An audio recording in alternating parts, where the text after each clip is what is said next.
Hey people, I haven't forgotten about voice, and we're going to still keep talking about voice because now more than ever, your voice matters in every situation.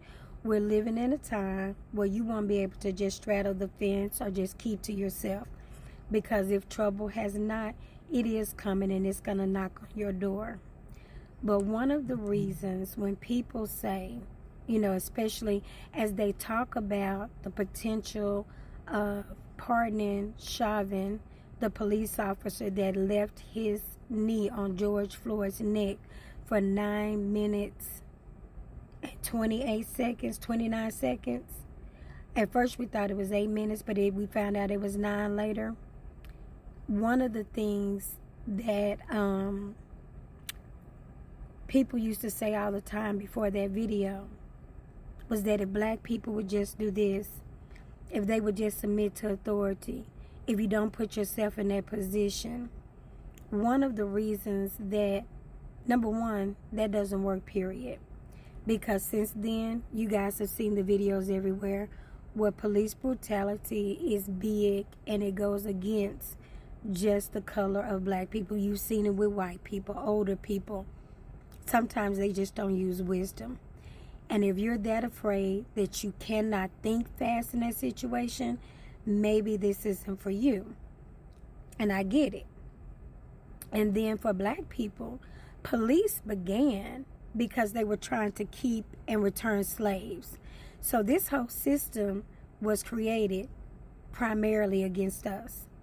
The next thing is, no matter what black people do, like I said in another video, dysfunction, accusations, assumptions, we are always met with those whether we do anything or not, just by the color of our skin. If we carry ourselves too well, you must be a thief. If you don't carry yourself well enough, you're ghetto. If you speak up, you're aggressive, whereas somebody else is informed, assertive, intelligent. Not for us. Everything that we do that you would normally like, there is another synonym, another word for it. There is something else that is said that goes against us. If we protest Black Lives Matter, we're called thugs.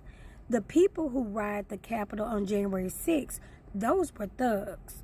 Those were criminals. That was a gang, the oldest gang in the world, the KKK. But that's not what they were called. And every last one of them received a pardon. So when you see that black people do not feel the same way about cops that you do, you need to walk in our shoes just for a day. Maybe a week. But if you really get outside, it will only take you a day. Whether it's jobs, whether it's sitting in a room. And the crazy part is that not only do other races attack us, they will always find one of us to work against us. And that's their way of sitting there, and they'll go, oh, wow, it's a game.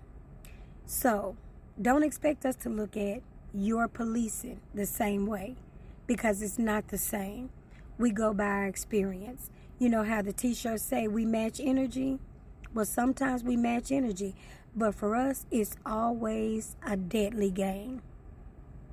Candid with Kim.